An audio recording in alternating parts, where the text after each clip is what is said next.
दोस्तों आज मैं आपको जो है अपने एक ब्लॉग का थोड़ा सा उसका ग्रोथ दिखाता हूँ। आप सभी लोग इसको देख के अगर आप अपने ब्लॉग में यही चीज़ें इम्प्लीमेंट करते हो तो आपको भी सेम रिजल्ट बहुत ही कम समय में देखने को मिलेगा। सबसे पहले तो आप ये देख पा रहे होंगे कि मेरा एक नया साइट है जिसका अभी 3 से 4 महीने हुआ था इस साइट से। और ये साइट जो है काफ़ी टफ कीवर्ड्स पे रैंक कर रहा है, ठीक है, जिस पे काफ़ी अच्छी साइट्स रैंक करती हैं। इस पे मोस्टली ट्रैफिक आपको यूनाइटेड स्टेट और कनाडा यहाँ से देखने को मिलेगा। इंडिया से भी थोड़ा ट्रैफिक आया था क्योंकि मैंने इंडिया के कुछ कीवर्ड्स को टारगेट किए थे। ये आप 28 दिन का डेटा देख रहे हो। और ये बहुत ही सिंपल मेथड है अगर आप अपनी नई साइट बनाते हो उसको ग्रो करने का। ये मेरी एक दूसरी साइट है जो कि बिल्कुल नई बनी है और इस साइट पे भी मैंने वही प्रोसेस इम्प्लीमेंट किया था। आप देख सकते हो कि धीरे धीरे इसका भी ग्रोथ हो रहा है। और ये दो की दोनों साइट्स जो हैं वो एफिलिएट साइट्स हैं, इसीलिए अभी इतनी जल्दी ग्रोथ नहीं हो रही है। ये बिल्कुल इंडिया में नहीं है गाइस, आप सभी लोग देख सकते हो कि ये ज़्यादातर जो है मेरे यूनाइटेड स्टेट्स कनाडा वहीं के ही ट्रैफिक आपको देखने को मिलेंगे। अभी धीरे धीरे इसमें इंप्रेशन आ रहा है। इस साइट में मुश्किल से मैंने 5 आर्टिकल पब्लिश किए हैं और इस पर इंप्रेशन जाना शुरू हो गया है। सो गाइस आप वेट कीजिए, मैं आपको सारे टिप्स बनाऊंगा इस वीडियो में। नमस्कार दोस्तों, बहुत समय के बाद मैं इस वीडियो को शूट कर रहा हूँ क्योंकि बहुत सारे लोग 2023 में अपने नए नए ब्लॉग्स को स्टार्ट कर रहे हैं। और सबसे जो इम्पोर्टेंट बात होती है अपने नए ब्लॉग को स्टार्ट करने के बाद वो होता है गाइस अपने नए ब्लॉग पर ट्रैफिक लेके आना। और अगर आपके नए ब्लॉग पर ट्रैफिक नहीं आता है तो आपको जो है इससे डीमोटिवेशन होता है, जिसकी वजह से आप अपने ब्लॉग को छोड़ भी देते हो। मैं जो स्ट्रेटजी फॉलो करता हूँ जिसके ज़रिए एक नए ब्लॉग पे इंप्रेशंस आते हैं, क्लिक्स आते हैं, वही तरीका मैं आपको शेयर करूँगा। और इसमें कोई हार्ड एंड फास्ट रूल नहीं है। आप सभी लोग उन सब तरीकों को जानते हैं, बस आप उसको इम्प्लीमेंट नहीं करते हैं, जिसकी वजह से आपको जो है ट्रैफिक नहीं आता है। इसके लिए मैंने आपको अपना पहला प्रूफ दिखा दिया कि मैं किस तरह से ब्लॉगिंग में काम करता हूँ। जो भी आपने दोनों साइट्स को देखा वो एफिलिएट साइट्स हैं और इंप्रेशंस आना, क्लिक्स आना उस पर बड़ी बात होती है क्योंकि वहाँ पर कन्वर्जन की बात होती है, ठीक है। बाकी इंडिया में भी आप बहुत सारी साइट्स को रन करते हैं जिसमें आपका जो major source of the revenue होता है वो गाइस एडसेंस होता है। तो वहाँ पर आप डिफरेंट डिफरेंट कीवर्ड्स को टारगेट करते हो या फिर कोई आप एक इवेंट ब्लॉगिंग कर लेते हो। इन सब तरीक़ों से आप इंडिया में बहुत पैसा बना सकते हो। लेकिन वो एक्चुअली प्रोडक्ट बेस पे है तो उस पर लिखना होता है प्रोडक्ट्स को बारे में और बहुत सारी चीज़ें होती हैं। तो ऐसे कीवर्ड्स को रैंक कराना, उस पर ट्रैफिक लेके आना, वो एक एक काफ़ी स्ट्रेटजी फॉलो करना पड़ता है, तब आपको जो है आता है। वो सारी चीज़ें मैं आपको इस वीडियो में बताऊंगा। आप इस वीडियो में बने रहिएगा एंड इस वीडियो को लाइक करके जाइएगा, शेयर कीजिएगा अगर आप अपने किसी नए ब्लॉगर को जानते हो जो नए ब्लॉग नई नई तरीके से अपने ब्लॉग को स्टार्ट किया इस ईयर में। तो चलिए वीडियो को शुरू करते हैं गाइस। तो मैं आपको बताऊं कि अगर आपने अपने नए ब्लॉग को स्टार्ट किया है तो सबसे ज़्यादा इम्पोर्टेंट बात जो होती है वो आपको अपने नए ब्लॉग में उसको ज़्यादा से ज़्यादा लाइट वेट बनाने की ज़रूरत होती है, ठीक है। क्योंकि गूगल में जो साइट की स्पीड होती है वो एक रैंकिंग फैक्टर है और गूगल इसको बोलता है। अगर आपकी साइट का जो स्पीड है अगर वो काफ़ी तेज़ है, आपकी साइट काफ़ी फास्ट लोड हो रही है, सो वो भी एक रैंकिंग फैक्टर होता है और गूगल आपको जो है रैंक करता है अगर आपकी साइट जो होती है काफ़ी लाइट होती है। इसीलिए मैं आपको बोल रहा हूँ कि जब भी आप अपनी साइट को डिज़ाइन करें, बनाएं, तो उसमें कोशिश करें कि आप प्लगइन्स को ज़्यादा ना रखें, ठीक है। जो इंपॉर्टेंट हो वो प्लगइन्स रखें। मेरी साइट्स में ज़्यादा प्लगइन्स नहीं है। अब बात आती है गाइस प्लगइन्स यानी कि अपनी साइट को ज़्यादा लाइट बना के रखना है, ठीक है। इसके बाद थीम्स की भी बात आती है। थीम में भी कोई भी थीम आप लगा लो। मैं अपनी बहुत सारी शॉर्ट वीडियोज़ में बोलता हूँ कि कोई भी थीम लगाने का मतलब है कि कलर मैग लगा सकते हो अगर आप फ्री में भी यूज कर रहे हो, ठीक है। इसके अलावा आप जनरेट प्रेस ले सकते हो, नेवी थीम ले सकते हो। ये तीनों में से आप कोई भी ले लो, काफ़ी लाइट थीम है और काफ़ी पॉपुलर हैं और आप इनको यूज कर सकते हो। अब दोस्तों मैं सेकंड मोस्ट इंपॉर्टेंट थिंग्स पे बात करूंगा, जो है आपके कंटेंट में आपको क्या चीज़ें ध्यान देनी चाहिए, ठीक है। सबसे पहले देखिए जो कंटेंट होता है वो सबसे इम्पोर्टेंट है क्योंकि मेरी साइट में जो मैंने डिजाइनिंग किया है वो बिल्कुल बेसिक है। जो मैं पहले करता था वही कर रहा था, ठीक है। लेकिन कंटेंट्स जो लिखने का तरीका होता है, जो कीवर्ड्स को निकालने का तरीका होता है, वो डेफिनेटली हर बार बदलता है क्योंकि अगर आप हर बार सीखते हो तो आप कुछ ना कुछ नया करते हो। इस पार्ट में सबसे ज़्यादा इंपॉर्टेंट होता है आपके लिए keyword research. Keyword research important इसलिए है क्योंकि अगर आप ऐसे जाकर रैंडमली कहीं से कोई भी टॉपिक उठा लेंगे जिस पे आप आर्टिकल लिखोगे तो उसको हो सकता है कि उस पर कॉम्पिटिशन ज़्यादा हो या फिर हो सकता है कि उस पर कोई ट्रैफिक ही नहीं आ रहा हो, ठीक है। तो इस तरह की जानकारी आपके पास नहीं होती है और जिसकी वजह से आपके ब्लॉग कभी रैंक नहीं करते।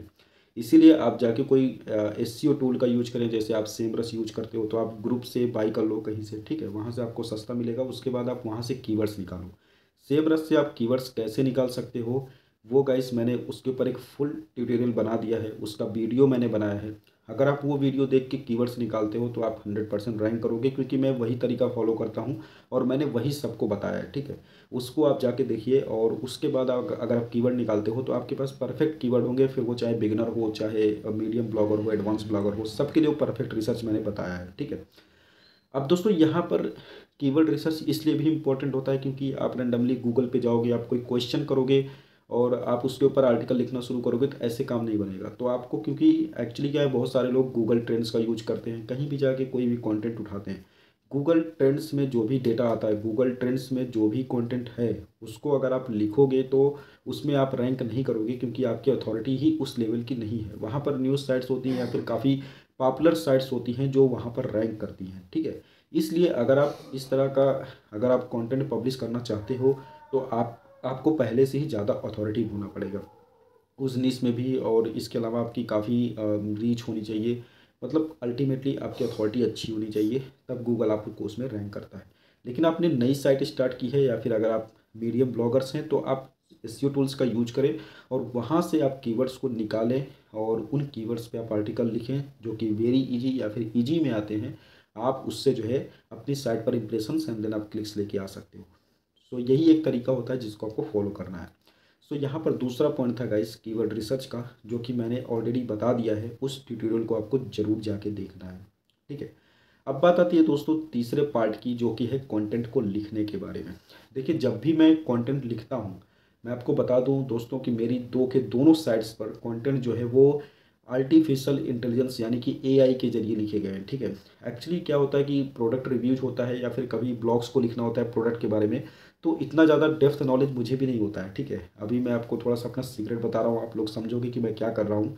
मुझे नहीं पता है कि उस प्रोडक्ट में ऐसे इतने वैल्यूबल कंटेंट्स को मैं कैसे ऐड कर सकता हूँ, और इसीलिए मैं एआई का यूज करता हूँ गाइस। एआई आप यूज कर सकते हो, आप स्मार्टली यूज करो। अगर आपके पास एक्सपीरियंस है ब्लॉगिंग में तो आप एआई यूज कर सकते हो। और दूसरा, अगर आप प्रोफेशनल हो, अगर आप पेमेंट कर सकते हो तब आप यूज कर सकते हो। स्टूडेंट्स यूज नहीं करें तो ही बेटर है, ठीक है।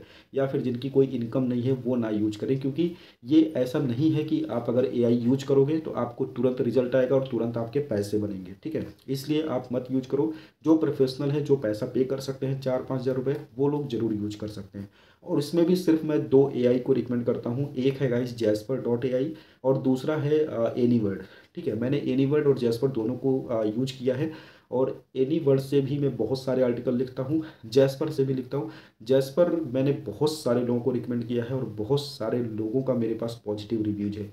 अगर आप स्टूडेंट नहीं हैं, अगर आप कुछ भी नहीं अर्न कर रहे हैं तो इन सबको भूल जाइएगा, यूज मत कीजिएगा, नहीं तो आपके पॉकेट सारे खाली हो जाएंगे।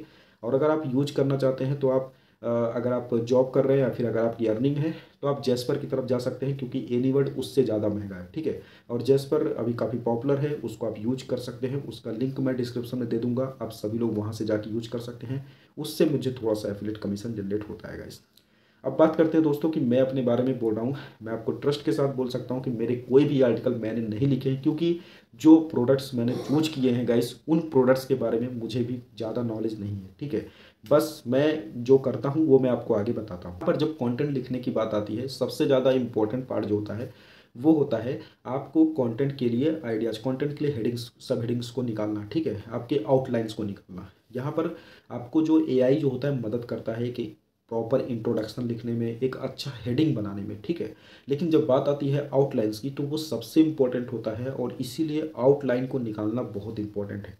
अगर आप जाके जैस्पर से या फिर एनीवर्ड से कहीं से भी अगर आप आउटलाइन को उठाते हो तो ये आपकी गलत फहमी है, ठीक है।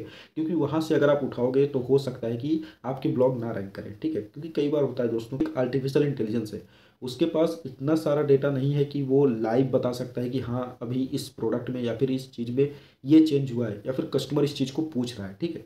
इसके लिए आपको प्रॉपर आउटलाइन निकालना पड़ेगा। आउटलाइन निकालने के लिए आप क्या कर सकते हो, जैसे आप गूगल में जाओ, अपने उस कीवर्ड को आप सर्च करो, ठीक है। इसका भी प्रोसेस मैंने ऑलरेडी शेयर किया है, बस मैं आपको ब्रीफली बता रहा हूँ। आपको उस कीवर्ड को उठा के गूगल में सर्च करना है, वहाँ पर आपको सारे ऑप्शन आएंगे, ठीक है। पीपल आल्सो आस्क फॉर का भी आएगा, और उसमें भी आपको बहुत सारे ऑप्शन आएंगे, जिसकी वजह से जो है आप अपना आउटलाइन गूगल से निकालोगे, ठीक है। आप जैसे कि गूगल में जाके आप साइट कॉलन quora.com करोगे तो आपको क्वेरा के रिजल्ट्स आएंगे। अब क्वेरा में भी देखो उस प्रोडक्ट से रिलेटेड क्या क्या सवाल पूछे जा रहे हैं, इसके अलावा आप answerthepublic.com पे जाइए, वहाँ पर आप डालोगे तो आपको बहुत सारे वेरियस क्वेश्चंस आपको देखने को मिलेंगे अपने प्रोडक्ट से रिलेटेड। उन क्वेश्चंस में भी आप कुछ क्वेश्चंस को पिक करें जो आपने कवर नहीं किया है। इसके अलावा आप रेडिट का भी यूज कर सकते हो, ठीक है। तो Quora, Google, Reddit, answer the public, ये 4 सोशल मीडिया बेस्ट हैं। आप यहाँ से अपने आउटलाइंस को निकालिए।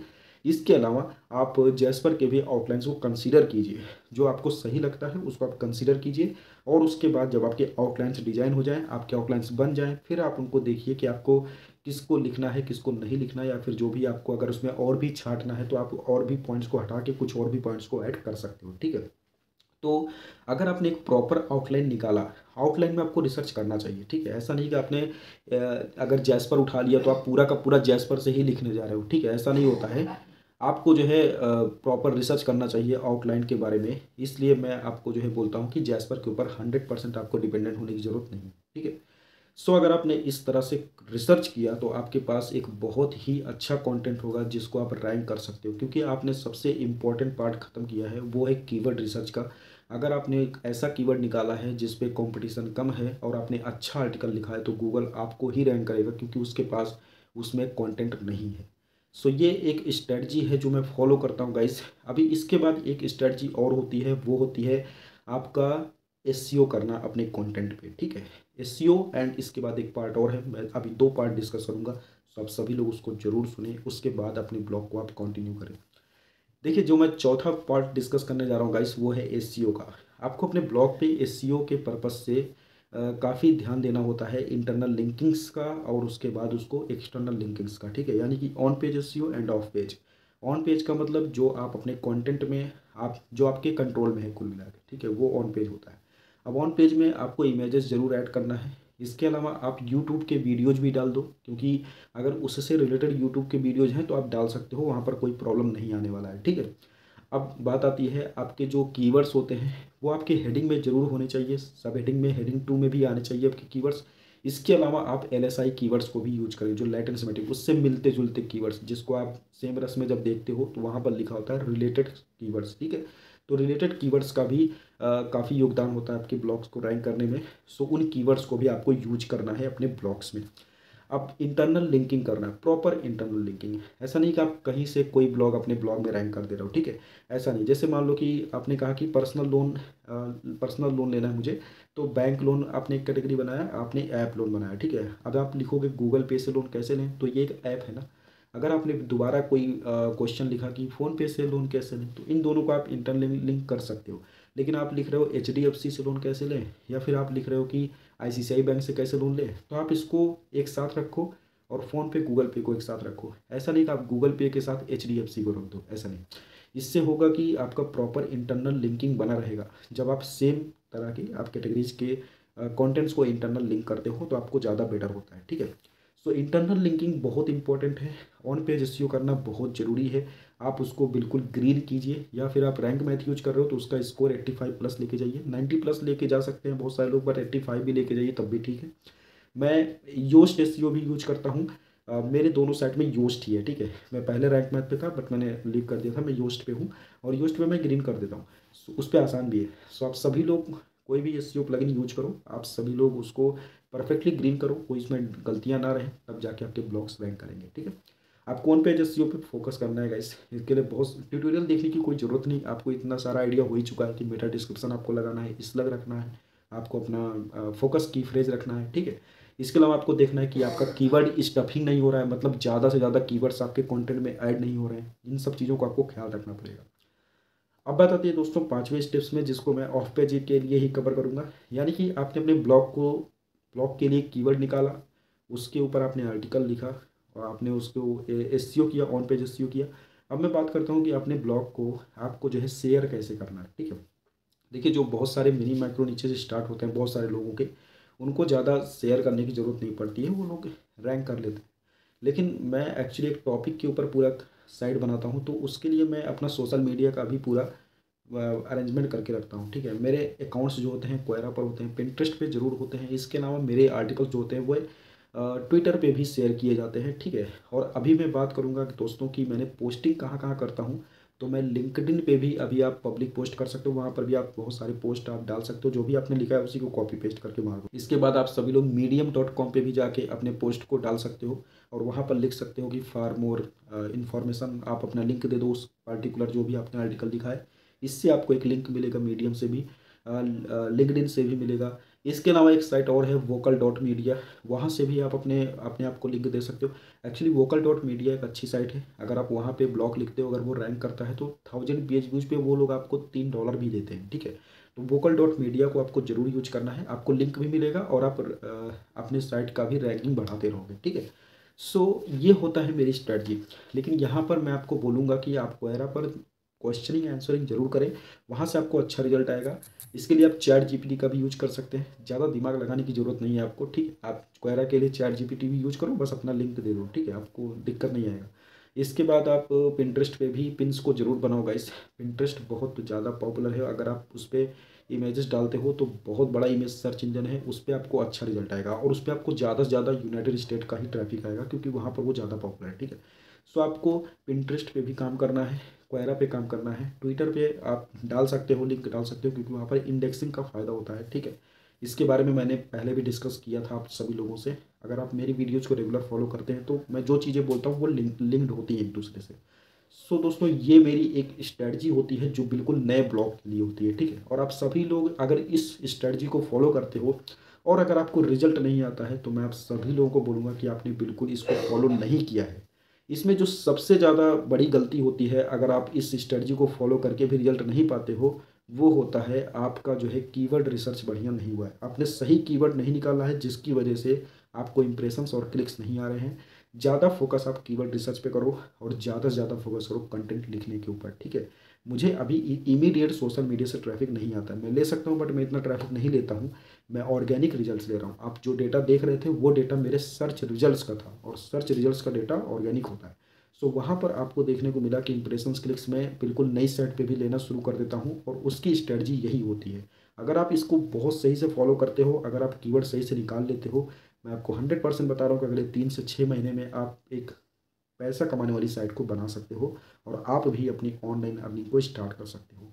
सो दोस्तों, अगर आप प्रोफेशनल्स हैं, अगर आप पैसा कमा रहे हैं, अगर आप जॉब कर रहे हैं तो आप सभी लोग जैसपर के साथ जा सकते हैं। अदरवाइज अगर आप स्टूडेंट हैं, अगर आप कुछ और भी कर रहे हैं जिसमें आपकी इनकम सोर्स नहीं है, तो आप कोई भी एआई मत यूज करो। आप सभी लोग अपने आप से लिखना शुरू करो, आप सीखो। अगर आप लिख लेते हो अच्छे से तो उसके बाद आप कभी भी फ्यूचर में आ सकते हो, ठीक है। हम लोग बहुत बहुत पहले लिखे, अभी भी बहुत सारे लोग लिखते हैं, ऐसा नहीं है। लेकिन मैं थोड़ा सा अलग तरीके से ब्लॉगिंग करना चाहता हूँ, इसलिए मैंने थोड़ा सा अपना सीक्रेट आपको बताया, ठीक है। मैं ऐसा ही करता हूँ। सो आप सभी लोग इस वीडियो को शेयर करें अपने दोस्तों के साथ जो अपने नए ब्लॉग को स्टार्ट किए हैं और उनको बताइए कि वो अपने नए ब्लॉग पे ट्रैफिक लेके कैसे आ सकते हैं। ये बिल्कुल परफेक्ट तरीका है, इसको आप फॉलो कीजिए। मुझे पता था ये सब चीज़ें आप जानते थे, लेकिन फिर भी आप फॉलो नहीं करते हैं। इसको आप फॉलो कीजिए। मैं आपको अभी भी एम्फेसाइज करके जा रहा हूँ कि अगर आपको ऐसे रिजल्ट नहीं आता है तो 100% गारंटी है कि आपने सही कीवर्ड नहीं निकाला है, आपने सही आउटलाइन नहीं बना के आर्टिकल लिखा है, ठीक है। मुझे सोशल मीडिया से जीरो ट्रैफिक है गाइस, मुझे ज़्यादातर इंप्रेशंस के लिए ऑर्गेनिक ही आते हैं, यानी कि मेरे कीवर्ड्स रैंक करते हैं, ठीक है। सो आप सभी लोग कीवर्ड्स पे फोकस कीजिए और कंसिस्टेंटली आर्टिकल को लिखिए। आप सभी लोग अगले 3 से 6 महीने में एक सक्सेसफुल ब्लॉगर आज के समय में बन जाएंगे। Thank you guys once again for watching the video. Please like share subscribe to this channel. Thank you.